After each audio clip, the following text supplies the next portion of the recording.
Good morning, Scarlet Knights, and welcome back to the Scarlet Side Eye, your not so subtle look at everything happening on campus. I'm Saoudatou, and today we're diving into the real issues students sometimes scream about on Reddit and whisper about on campus. This morning, we're taking a tour on the not so glamorous side of campus, looking at off versus on campus living, not so well-known spots on campus, and the buses.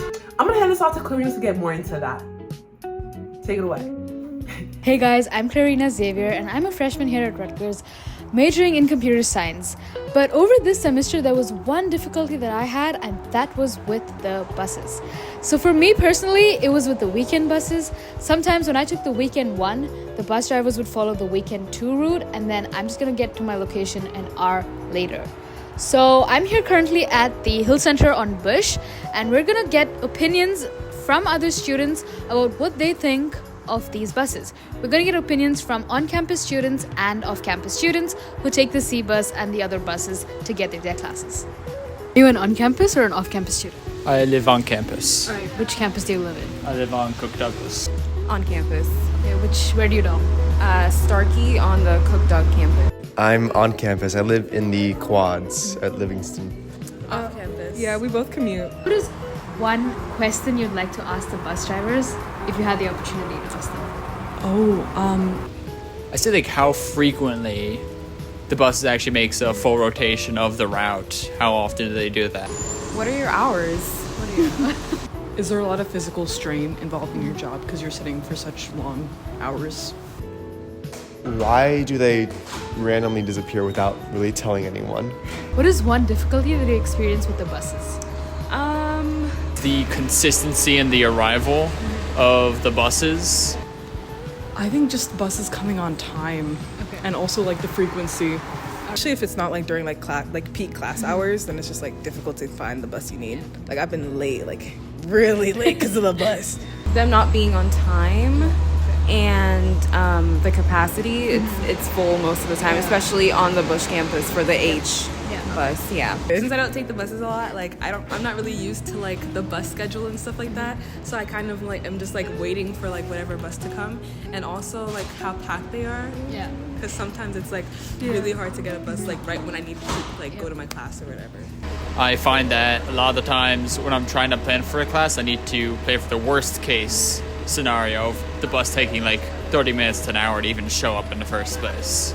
I've been on every bus except the commuter's bus, and honestly it's the way the buses stack up.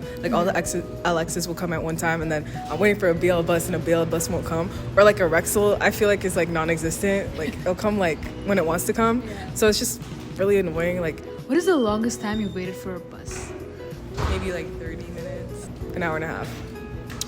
I think, it said a bus was arriving in 15 minutes. So I waited that, and then the bus driver got off the bus, and then I had to wait an extra 25 minutes. Alright, and which bus was this? It was the LX bus. Yeah, okay. Alright, what is your opinion about the weekend buses, and what's something you would like to change about the weekend buses? I've only been on the weekend bus once. I usually go home on weekends, but my only experience with the weekend bus is getting on the wrong bus from Bush to Livy.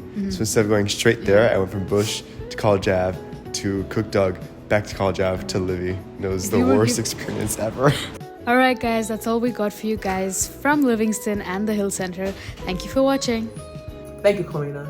Now, we all know Rutgers is a huge place with many secrets and treasures around, but why doesn't Rutgers advertise this? Well, don't worry about that. We got you. We have Emel taking us around Cook Doug to show us some not-so-known places around campus. Keep in mind, folks, it's a bit cloudy out there, so just imagine these places on a beautiful summer or spring day. Or maybe even fall, I don't know.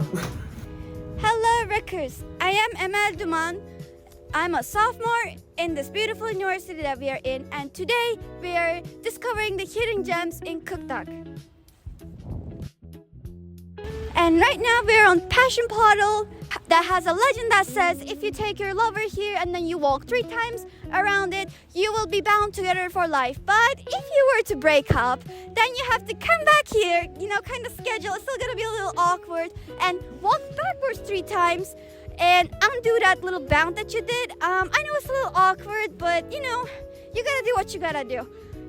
Personally, I am here just to study and there's like a bunch of benches here you can study or just sit on the grass. It's a nice quiet place again, nice little cozy place where you can just sit and relax and just study.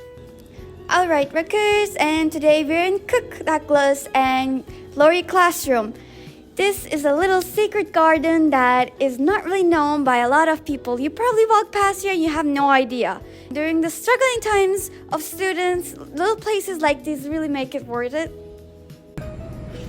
During the spring and summer, this place always looks like so sweet and like so cozy, and with all the green and stuff right now, with fall coming in and with winter coming in, it doesn't really look nice, but it's really pretty when you come during spring. This place is being taken care of by the volunteer students, and this little garden, the hall, everything, the little things that were added here, like the wind chimes, the bird feeders over there, it's all being done by the students. And now we're in the swaying bridge that was named by the students. It is called swaying bridge because it is stable as my mental health, very unfortunately. If you're going through here through your classes and you kind of want a little adventure, this is the place. Although it is really pretty when you were to look around here, there's a ravine down here and it's so pretty really. Looking over here, it's awesome. And on the other side, there's called the ravine bridge that is also known as the kissing bridge. It has a little romantic backstory to it and a little historic. Unfortunately, it is closed off and we cannot go there because it is even more unstable to the point it has to be closed off. It's Rutgers. What can you say? Thank you, Emel. For a lot of students, the choice of living on or off campus is not just about preference, but about practicality. You have to consider cost, commute, times, noise level, even your roommate. Rebook can really shape your entire semester. But is on-campus versus off-campus living so different? We have Aniyah visiting both on and off-campus students, and let's see what they have to say. Hi, my name is Aniyah. I dorm in Hardenberg Hall on College Ave. I'm a sophomore and my major is criminal justice. So we're going to be talking to an on-campus student that lives here in Hardenberg Hall, and we'll also be talking to an off-campus student. Hi, my name is Layla. I live in Hardenberg Hall. Hi, I'm Harshita Sharma, a recent transfer student who's in her sophomore year. I have a lot of struggles of living in a dorm, and one of these struggles includes living with the communal bathrooms. Sometimes it's hard to when you want to shower, you have to wear shower shoes, and it could be dirty because the janitor only comes in once a day to clean, so it could be a little hard to shower, and sometimes the bathrooms be dirty, and there'd be times where the bathroom's full, so you can't really get in, and it really depends. And then sometimes in the morning when you want to get ready and the janitor's cleaning, you can't use the bathroom, so you have to go to another floor even though you just woke up, and it's very inconvenient when you're living in communal bathrooms because you're sharing with your whole floor. What do you think about the communal showers / bathrooms? The communal bathrooms are a little too small, I would say, when it comes to the showers and the actual bathrooms. The cleaning lady comes at inconvenient times most of the time. And I also feel the bathrooms are usually really dirty. Okay, so I do like the communal bathrooms more because there's somebody cleaning it regularly, and it's not really gonna get dirty that often, and there are more bathrooms than the students that were at my old university. But with the normal bathrooms, yes, there are less people using the same bathroom, but usually the ratio is a lot of people using one bathroom, and what if somebody doesn't clean it, then it comes upon to 1 or 2 people that usually have to clean it often. So practically it doesn't work as nicely as the communal showers. The meal swipes, it's also when you're on when you're living in a dorm, you don't have a stove and there's not really a kitchen area for you to cook your own food, so you do use meal swipes. But even the dining hall food, it's very unhealthy because there's so many options and it's buffet, so you just keep eating whatever you want, and also the drink options are pretty unhealthy as well. But do you prefer meal prep or meal swipes? I prefer meal prepping because meal prepping would be a healthier option versus the dining hall food. And also, I'm not a big fan of the food in the dining hall. So so meal swipes do cost more than meal prepping for sure, but it's also about convenience. So if you're somebody that has a huge workload and you don't really like cooking like me, then you would prefer meal swipes. But if you feel you want to eat healthy and you want to know what you're eating exactly, then it comes to meal prepping. Both of them are feasible. It depends on your workload and your love for cooking. Do you prefer the commute or Rutgers buses, and which one do you find easier? I personally don't drive, so I get on the Rutgers buses, but usually they're always packed, so it's like annoying. Would you prefer on-campus living or off-campus living? I like the off-campus living because I can bring people over whenever I want. We can hold something over here and it's like more chill. And with on-campus, with all the card stuff going on, that I have to let people in, and it's definitely more rigid. And for some reason, during my on-campus like living, I didn't really bond with people as much as I do with my roommates here.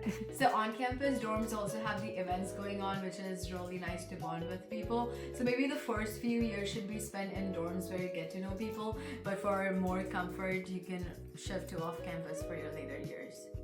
With my food? Yeah. Yeah. So houses on college app tend to be more rundown, probably because of like students just partying and not really taking good care. And dorms are definitely much better, I guess. But if you're putting in the money, then you can have a better deal. And that wraps up this edition of the Scarlet Side-Eye. From navigating dorm life to catching or chasing campus buses, and even uncovering the hidden places on Rutgers, it's clear that Rutgers has its quirks and its charms. No university is perfect, but understanding the ins and outs makes it a whole lot easier to navigate and call it a home. Thanks for joining us, looking into the real life experiences of everyday students like you and me. This has been the Scarlet Side-Eye. Peace.